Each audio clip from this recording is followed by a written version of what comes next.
What is going on, ladies and gentlemen? Welcome to another edition of Coffee with the Trainer. I'm Mike, the owner of Formal Fitness Training. If it's the first time you're joining us here with Coffee with the Trainer, this is 8.0. Welcome. What a Coffee with the Trainer is basically is you guys can ask us questions on the screen and we will try and get to them during the course of the show. We also have some questions here that have been asked previously. I bring on a guest that's a popular trainer in the area, one that I personally respect each and every month. And we cover your topics from nutrition, health, wellness, and everything in between. Motivation even has come up before. Today we are joined by none other than Jesse Hershey. Jesse and I go back about 6 years here at training Missing Fitness and Training in some capacity. So I'm going to let Jesse tell a little bit about himself, and then we will get right into the questions. Jesse, thanks for joining us. Thanks, Mike. Thanks for having me. I appreciate it. Like Mike said, I've been in the area for a while training. We met at Missing Fitness. We're both independent trainers over there now. I kind of took his lead. I was working for the gym for a while, but then I saw his freedom and his ability as an independent, and I kind of wanted that, so we were talking a little bit, and he helped me out with that. So now I'm out on my own, doing all kinds of training at all kinds of different places, talks, and what I'm really focusing on is writing a book right now. What's the book going to be about? Can you give us any snippets? Yeah, a little bit. I can give a little bit. So my business is Fitness Utopia, and the reason I picked that is because I'm an idealist, and I want the best training possible. Quality is what matters most to me. So I like to imagine what a fitness utopia would be. So that's what I named my business, and that's what I'm naming my book also.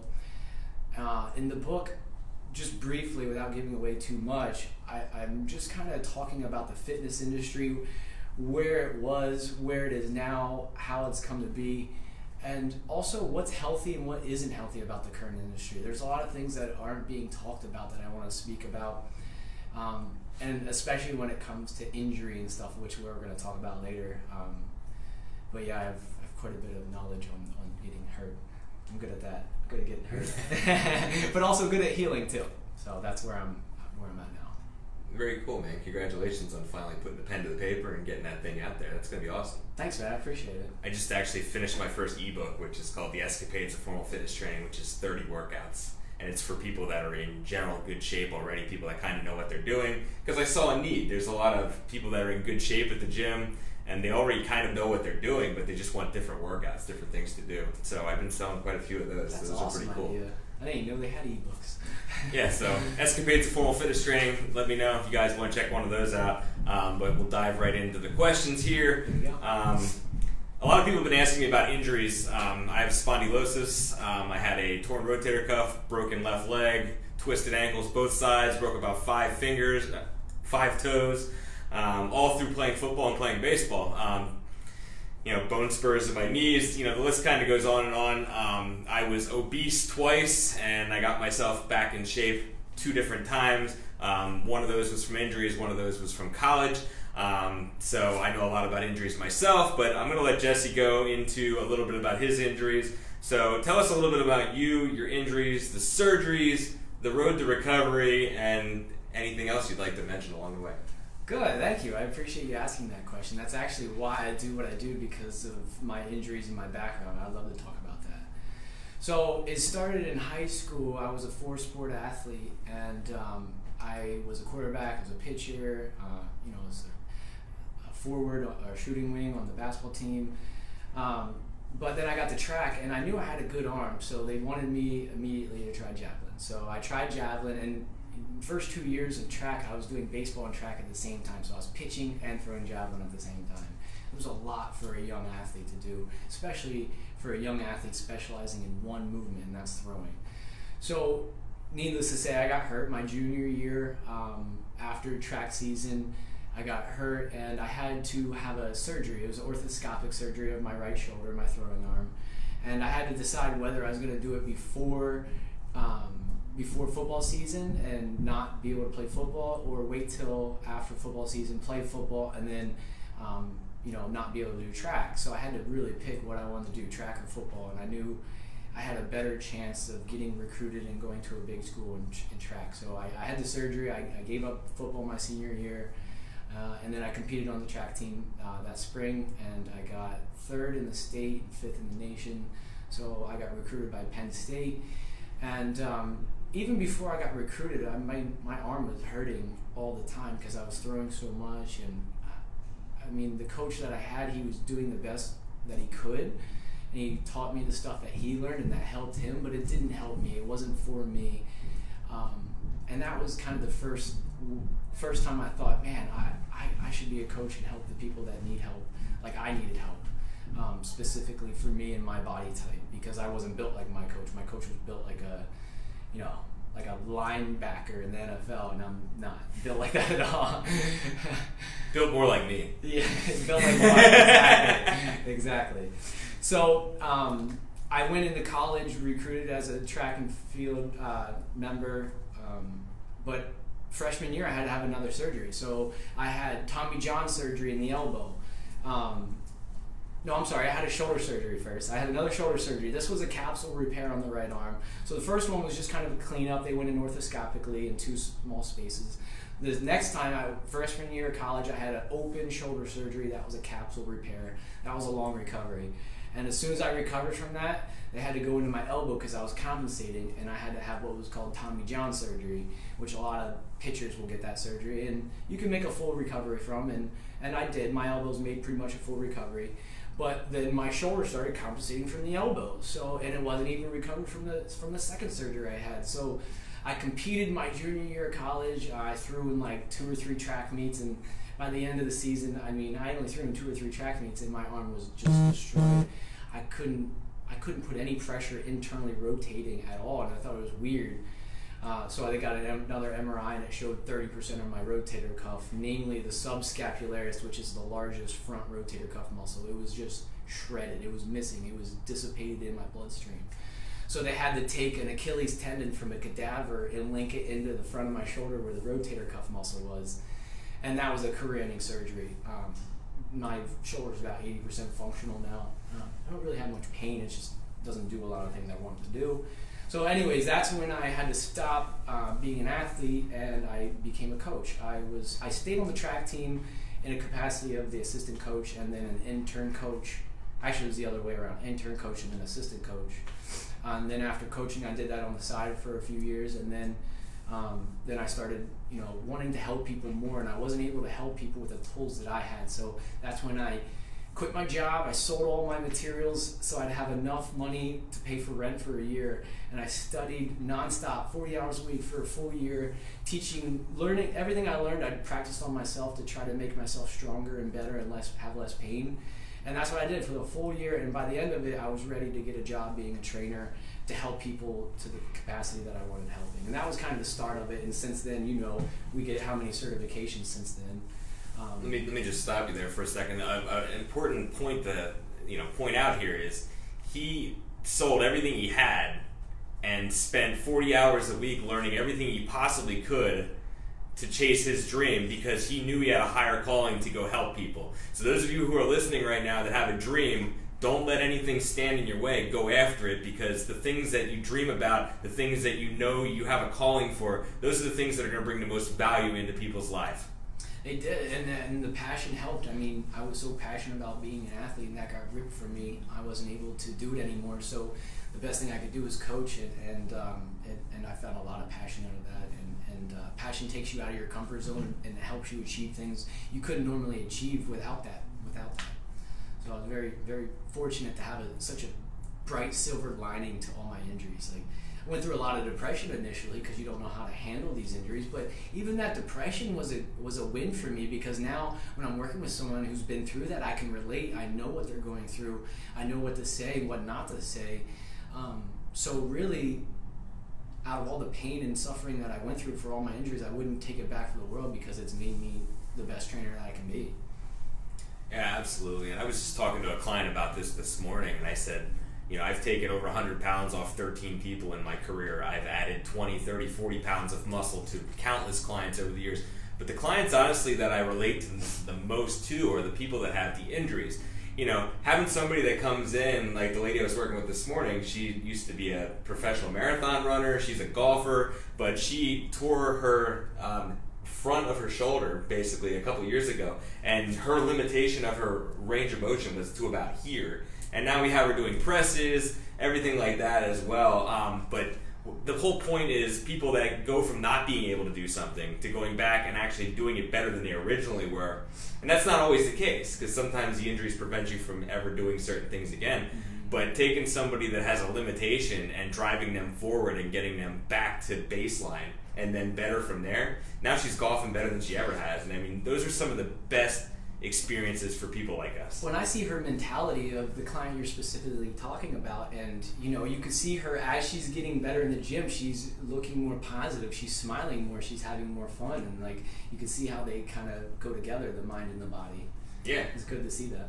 Yeah, because I definitely wouldn't say I was depressed, but I mean, at my best, I was like 180 pounds, and after my spondylosis in my L3 and L4, basically I was bent over, like kind of like this for about 18 months. I spent a lot of physical therapy time, 18 months getting myself back to normal. I weighed 245 pounds after that was all said and done. So think about that. Gaining 65 pounds. Yeah, I was still an athlete in the shell, and then as I started working out, my fitness level came back really, really fast, but my body composition didn't.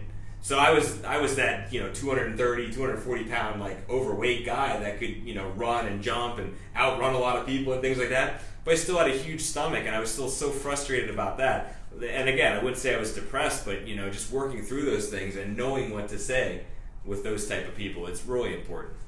Yeah, I have a similar back injury actually. It's one I didn't get to yet, but I was talking about the other ones. But I was diagnosed with spina bifida, and not until my last shoulder surgery did they diagnose me. So I mean, I had it since I was born, but they didn't diagnose me till then. But then because of that spinal instability, I ended up rupturing 3 levels of discs. So now I have 3 levels of ruptured discs and spina bifida on top of it. And that was all cumulative. Like, so all the surgeries I've had on my arm, I got weaker and weaker and weaker after each one, and focusing on the arm and not the body as a whole, but just the piece. And that was a big mistake back then, because the rest of my body got weak, my core muscles got weak, and because of that weakness, like I said, my back was unstable from birth, and that weakness allowed that instability to come through and affect me, and that's exactly what it did. Now I'm paying the price for it. Someday maybe stem cell research or something like that will come far enough for someone like us, because low back injuries are very prevalent now. 80% of Americans experience a low back injury at least one in their life. Like, that's a ridiculous number. And a lot of it is from posture, a lot of it is from not lifting and moving correctly. So yeah, I think you and I can do a lot of reversing in that area alone. Because of our back injuries, we can prevent a lot of back injuries. Yeah, definitely. I wrote a program a while back which is called Pain Free in 60 Days, and the title's kind of misleading, but the idea is for people to have a lower back issue, instability issue, weakness in the core, things like that. It's basically 60 days to get your back stronger, more mobile, more flexible. And you can do a lot in 60 days when it comes to back issues. Just don't do what we're doing right now. Try not to sit too much, because when you sit a lot, especially with spondylosis, like standing up after you're sitting for an hour and a half, it's rough. Not a good time. So we went through a bunch of your injuries. You also have MS, right? No, I don't have MS. I have spina bifida. Spina bifida. Okay, all right. Yeah. So I was misinformed on that one. Yeah, we've talked about a lot of injuries over the years, and there's a lot of people that we know that are kind of in similar situations. So, what advice do you have for those people who have physical limitations, or they've went through surgeries, or they have setbacks?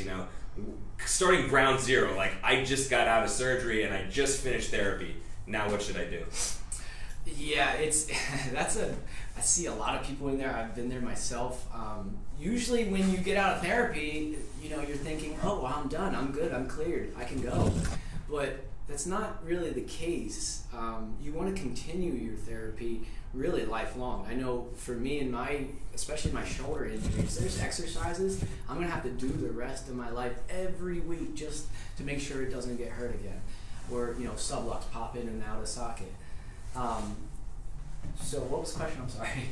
So what advice do you have for those who have physical limitations or setbacks? Yeah, and it feels really kind of daunting at first when you get out of therapy, or if you get injured and you go see these doctors and get false diagnosis or just not sure what to do. It's one of those things. How are you supposed to know it if you don't know it? So My best advice is to go to someone who knows how the body moves, whether it's a good physical therapist or a good personal trainer, someone who knows the theory of movement. It doesn't have to be someone who can help you lose 100 pounds in a couple months. It needs to be someone who understands how the body is supposed to work and understands that different bodies work differently. Biomechanics is really the understanding here.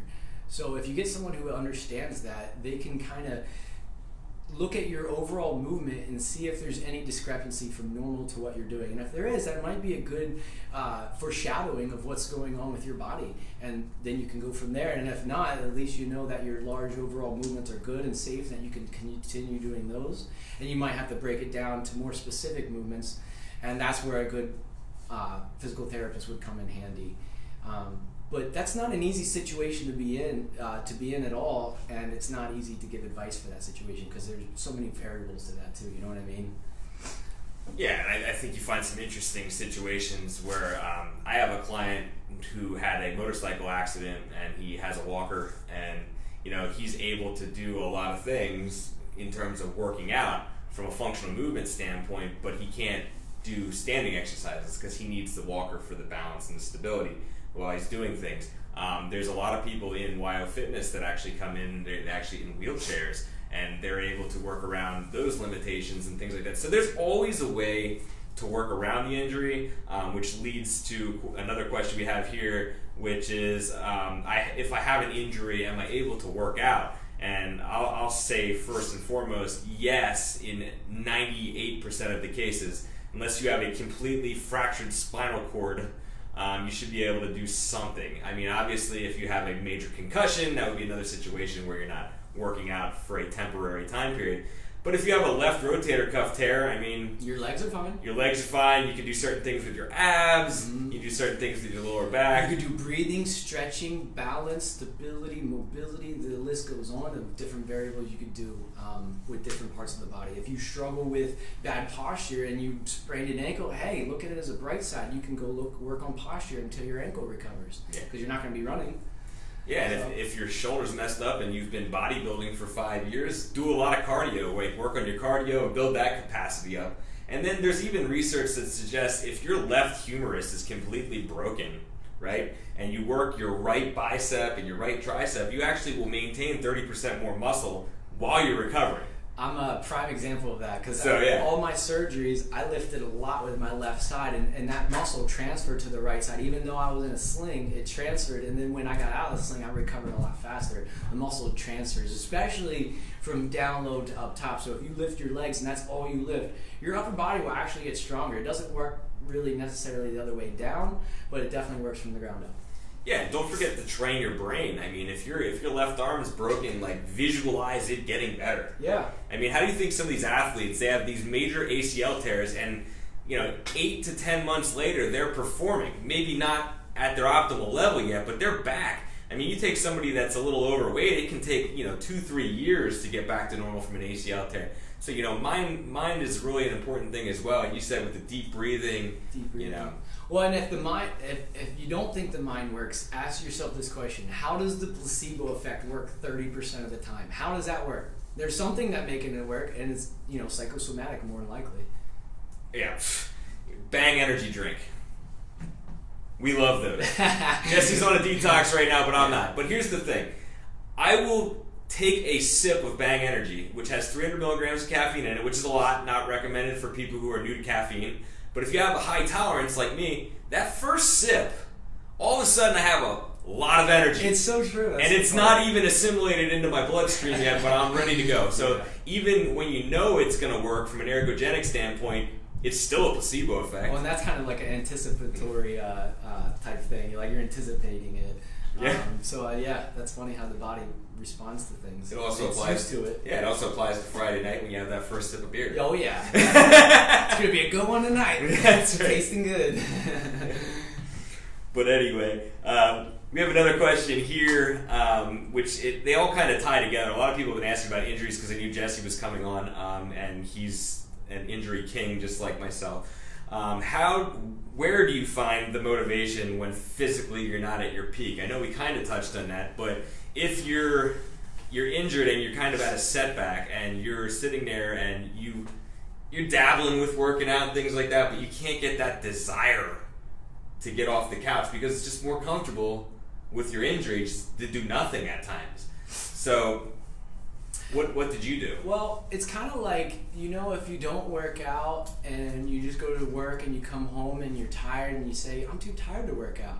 But then let's say all of a sudden you go and you start working out for the hell of it. And now you're working out 3 times a week and all of a sudden you get home after work and you're not tired anymore. You have all this energy.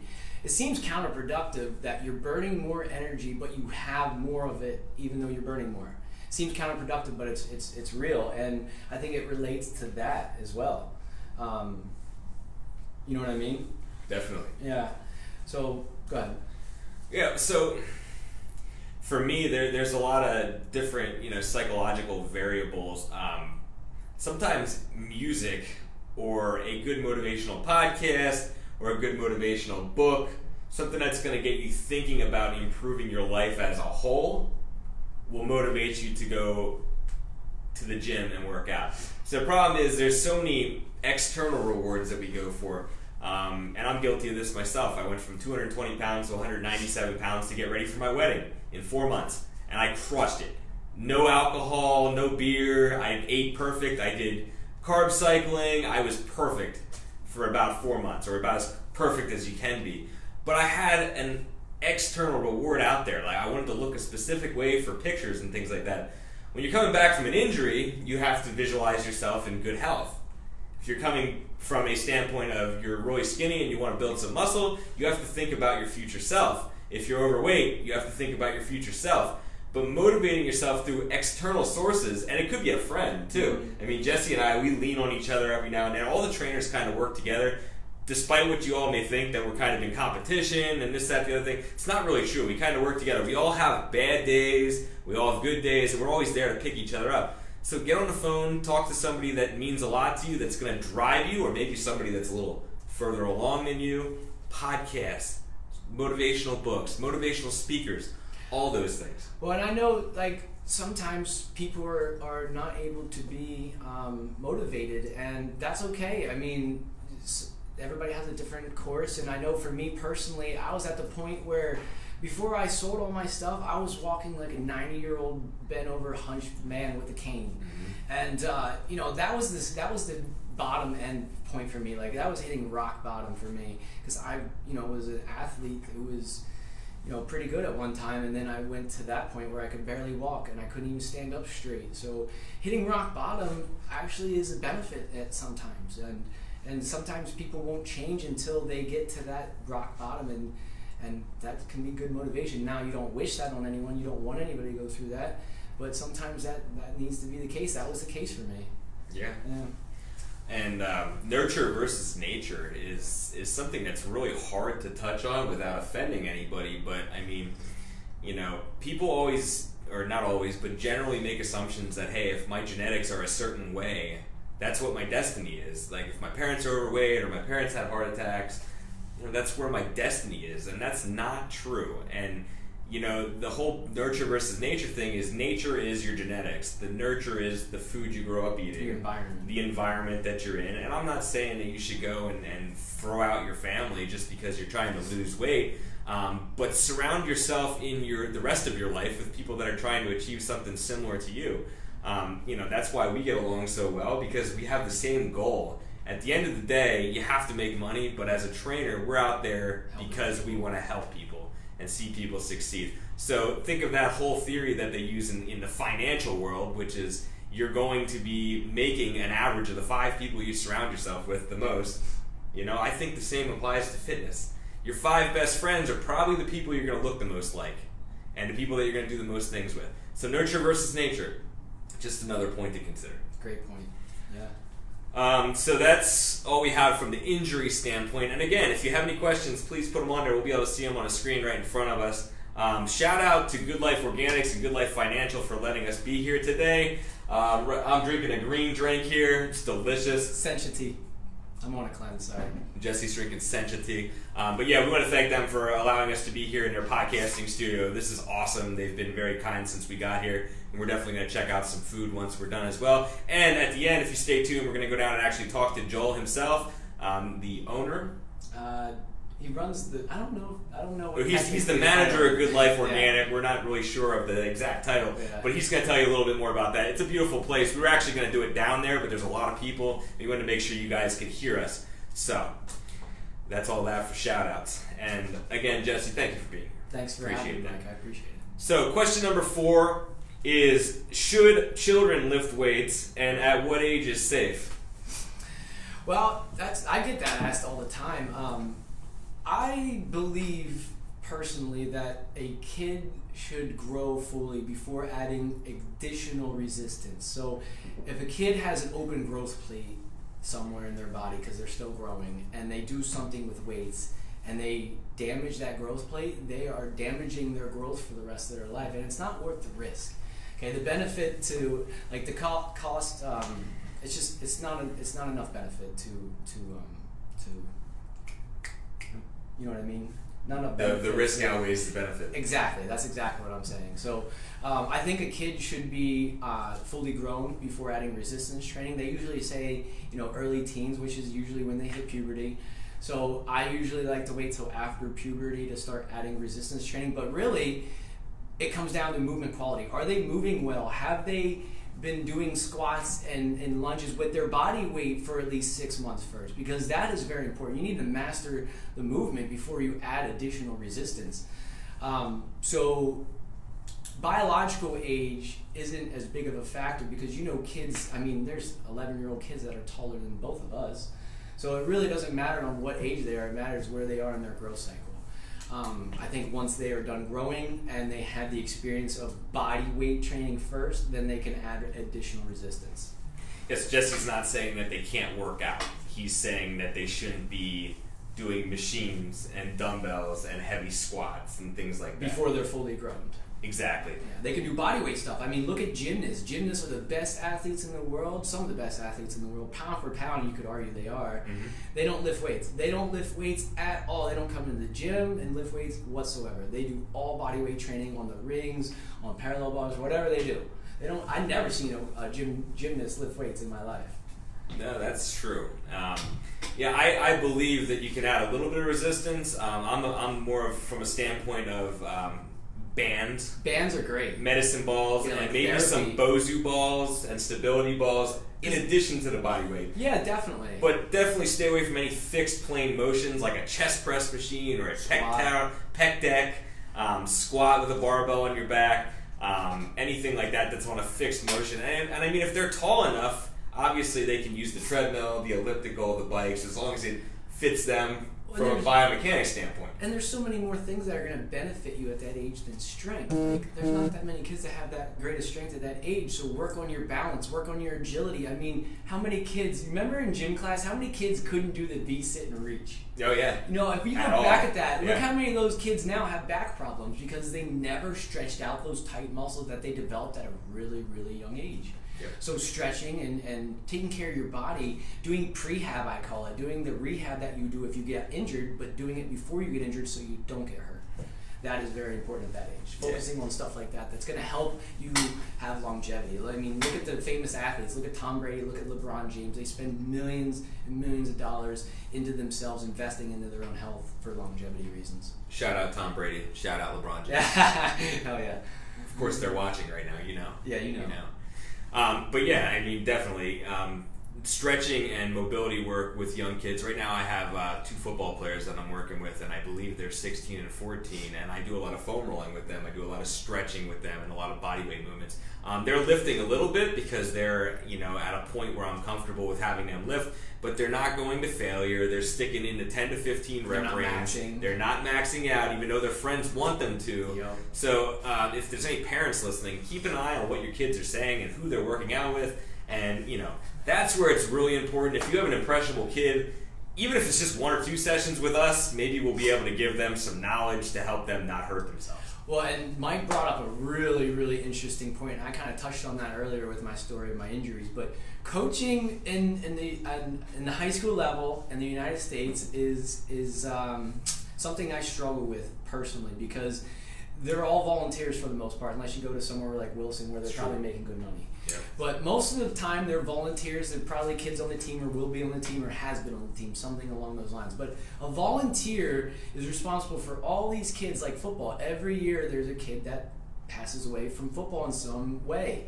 whether it's not being hydrated right or heat stroke and not seeing the signs. Like, these are volunteers running these practices. They don't have the knowledge that Mike and I have of the body. They don't have the knowledge of knowing the signs of what's happening to the body as it's happening and when not to work out. Like, they're not taught this. They don't go out and get certified in this. They have these little certifications that might help them with hitting and the being safe while hitting, which is great, and we need more of that.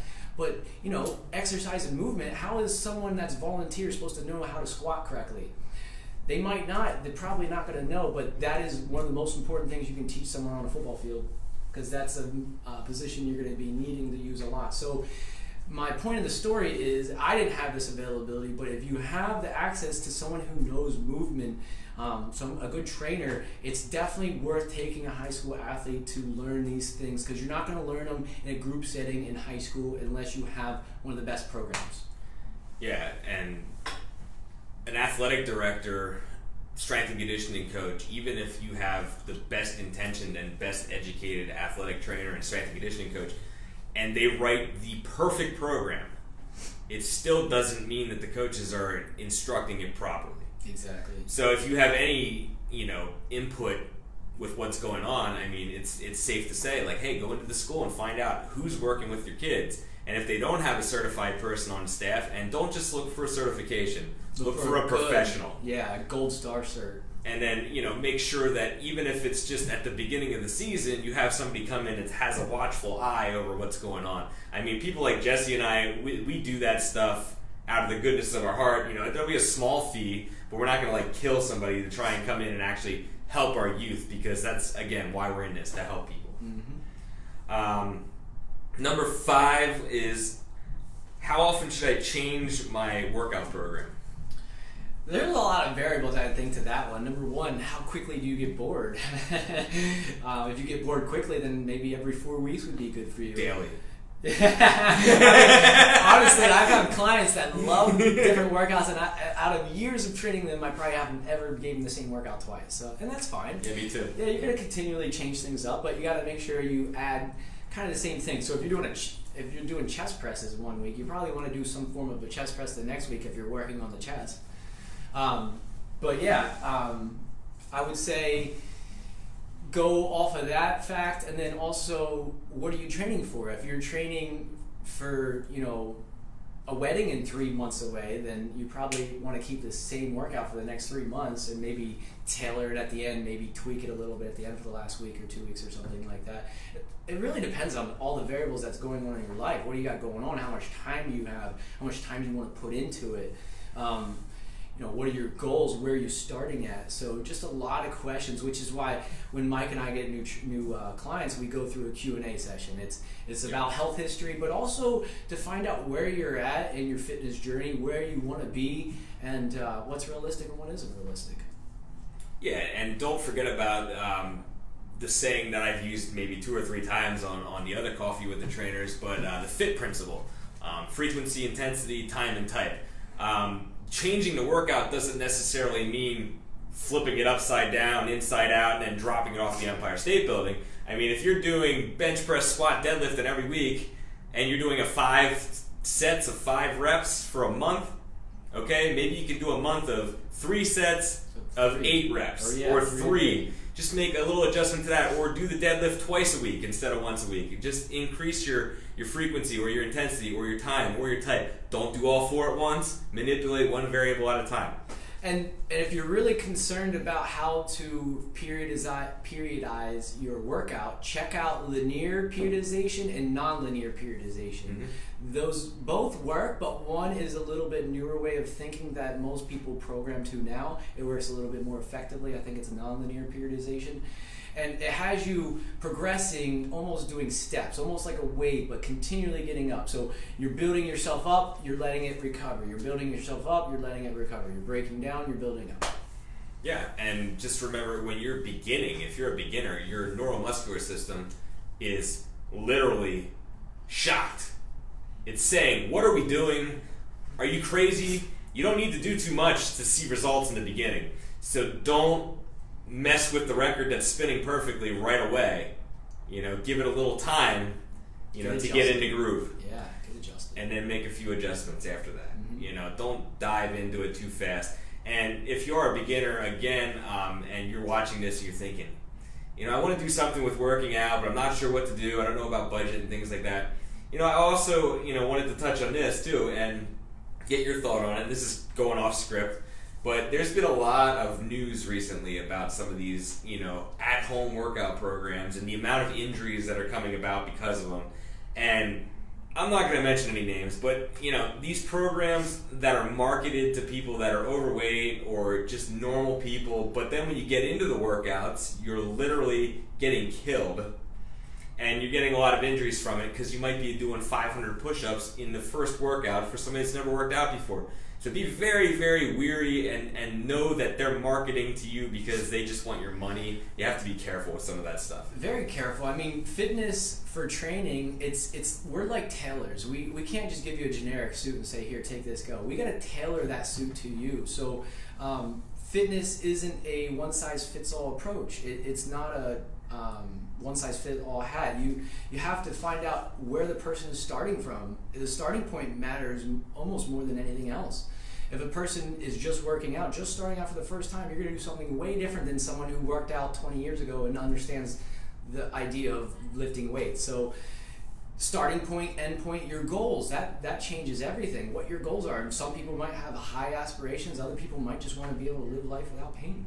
Yeah, and there's great celebrity trainers and there's not so great celebrity trainers. So just because somebody's marketed and in front of you all the time, do your research, because there's celebrity trainers out there that don't even have certifications. Oh yeah, believe it or not. They just look good. Because we don't have a governing body above us. No yet. Regulating, yeah. Hopefully soon. It's just like the supplement industry, no regulating, and it's dangerous and sad, and people don't know there's a difference between someone who took 6 months to learn and get a certification versus someone who didn't.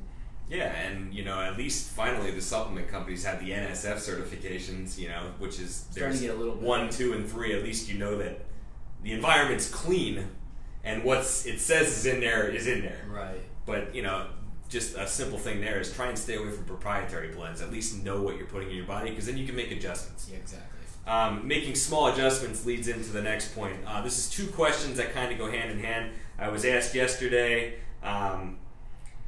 Looking for consistent diet suggestions, and how do I make it through the weekend, holidays, or vacations without overindulging?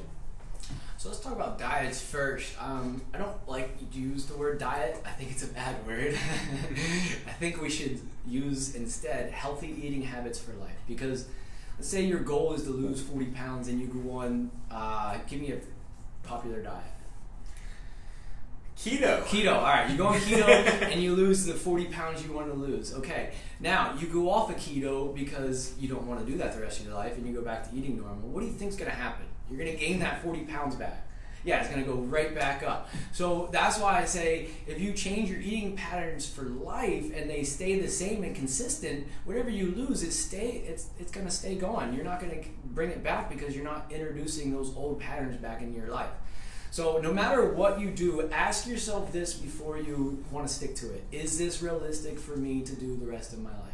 If the answer is no, I don't usually recommend you try to do it then. But if the answer is yes, I could do this the rest of my life, yes, I enjoy this, then definitely do that.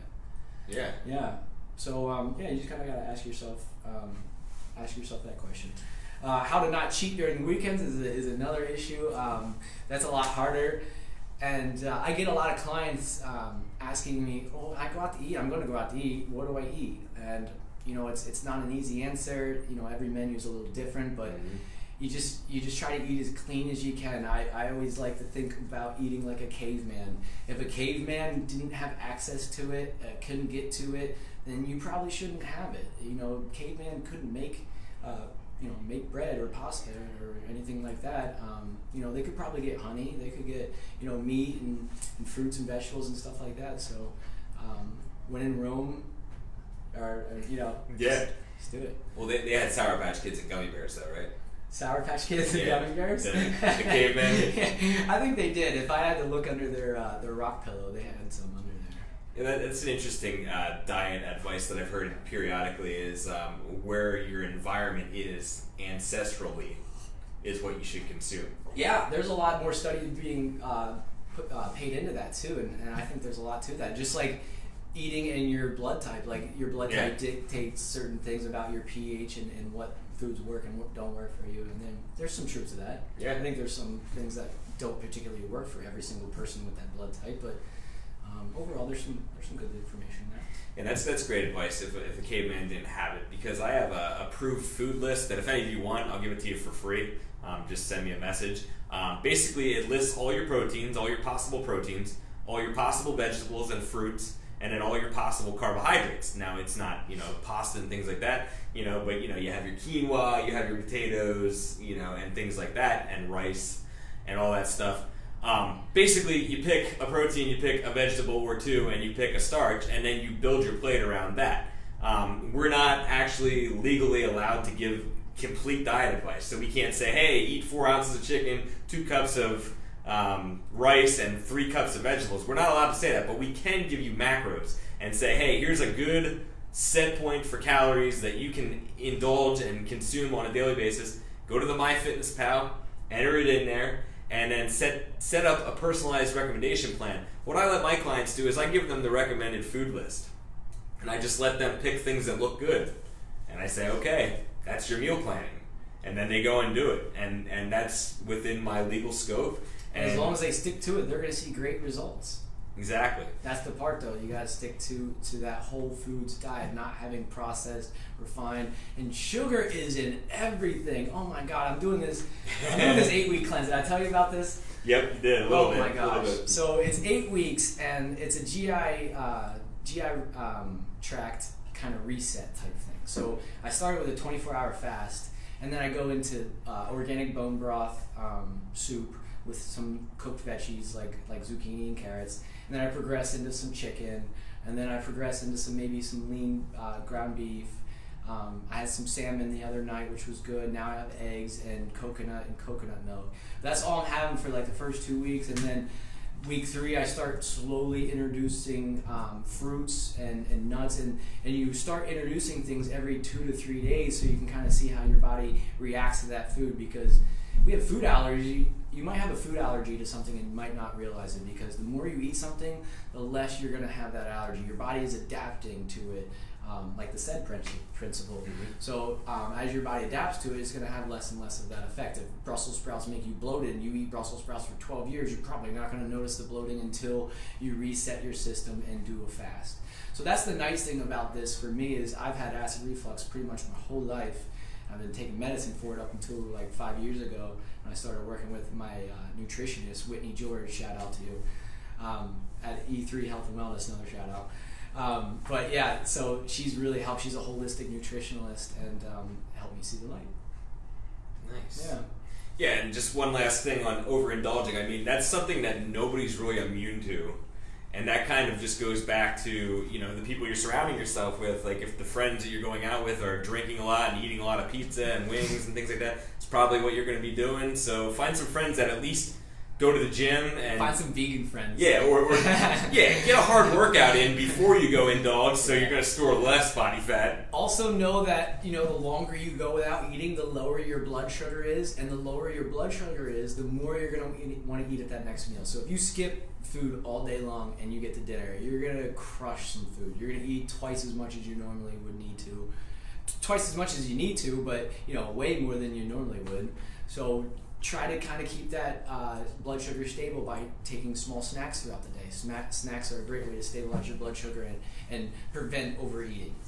Yeah, and don't go crazy. Live your life. I believe in having 1 or 2 cheat meals a week. And I'm not a naturally skinny person. I'm one of those people that struggles with losing weight and staying in shape and things like that, just like a lot of you probably listening. Don't go crazy, but if you slip up, don't beat yourself up either. Just try and stay consistent. 1% better every day, you're 37 times better at the end of the year. Just keep moving forward. It's great advice. Consistency is huge. I don't know if you remember me back when I started at WyoFit. I was probably 175 pounds, but over 20% body fat. And it was because I couldn't really strengthen my body because I was in so much pain. But over those past 5 years, however long we've been there, I mean, now I'm 160 pounds, under 10% body fat, and it took me a long time because of my injuries. But the only way that ever happened was slow consistency, not getting burned out, but not getting frustrated. Taking that nice, slow approach and enjoying it. Like, you gotta enjoy the ride as much as the destination. Yeah, and I mean, in closing, I just wanted to say that this guy has inspired me very much along the way as well. I mean, seeing him come to the gym and not be able to move at certain points in time, and he just keeps working at it. He keeps improving his diet. He keeps improving his mindset. He keeps building the muscles around the injuries and helping to rehab the injuries as well. I mean, he's always there for me. Like, we have bad days, we have good days with injuries. It's just one of those things. And we always find a way to work around it. So you've inspired me just as much as I hope I've inspired you along the way. But before we go down and talk to Joel, I would just like to give Jesse a chance to tell all of you where you can find him. And then you know where you can find me, www.formalfitnesstraining.com. I'm on Instagram, I'm on Anchor, I'm on all the podcasting platforms. And we will keep doing these Coffee with the Trainers as long as you keep giving us questions with advice designed to get you in the best shape of your life. Jesse, where can they find you? You could find me most of the time at Wyoming Fitness and Training. I train a lot of people independently there. I do a lot of home training. I do a lot of outside training and stuff like that. I do outdoor training, trail training, stuff like that. So the best way to reach me right now, I'm working on a website. I don't have that up yet. My phone number is probably the best way, or Facebook. You can Facebook Jesse Hershey. Phone number is 570-772-8488. Text or call anytime you need to. Text me on Facebook or anything like that until I get my website up. And Utopia Fitness and Nutrition is the name of my business. And the book is coming soon. The book, well, I'm going to be finished writing it this year, and then I'm hoping to get it published this year. That would be great if I got it done this year, yes. As soon as it's up, I'll make sure it's on my pages too, so you guys can check it out. Thanks, Mike. Jesse, thanks for joining us. Oh my God, that was awesome. Thank you so much. You very much inspired me. Keep doing this Coffee with a Trainer, in our case, Tea with a Trainer. But keep doing it, man. It was really fun to do. Awesome. Thanks for tuning in, Coffee with a Trainer. We're going to go down and hang out with Joel now. You want me to carry that? Yeah, so if you just want to carry the tripod, we'll come back up to grab your stuff. That sounds good. Alright, so then here, just set it down, and here you go from this direction, and just you can just from over here. Oh, okay. And just follow me. Yeah. Alright, there we go. Now I can see it. Alright, so we're here in the beautiful Good Life Financial Building. We're going down to see Joel, and we're going to talk a little bit about the Good Life Organics, and it should be awesome. Stefano, thanks for the comment. No more bread and pasta, sorry.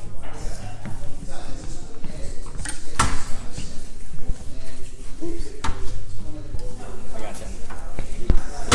We're going to try to... this. Here it is. We're up on the top floor with those nice glass doors. A nice little look down.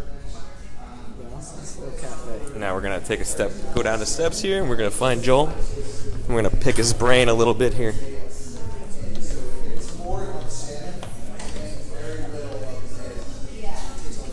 There he is, Joel.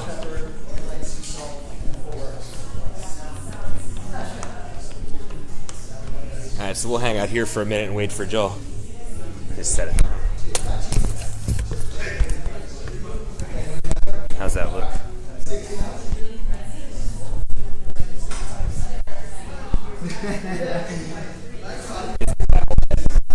Your head's like, yeah, you can sit down.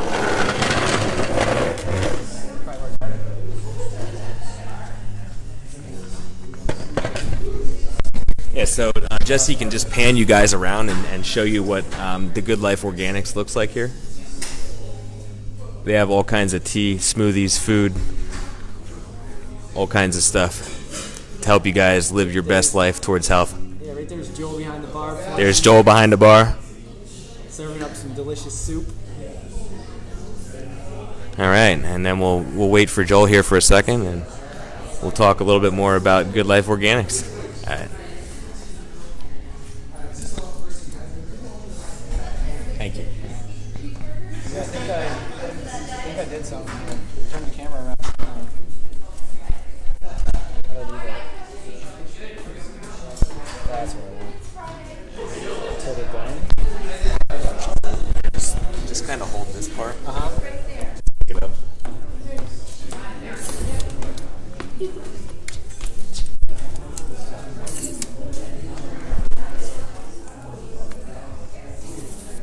Awesome.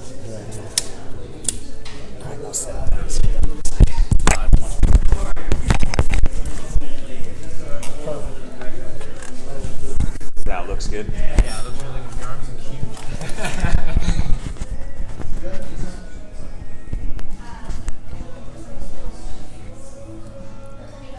President of Good Life. All right, so here he is, Joel from here at Good Life Organics, and Right. he's going to tell us a little bit about the building and what you Hey. guys do here. Well, guys, thank you first and foremost for coming into Good Life Companies. We just passed the president of the company. He's rolling up the stairs here, Court.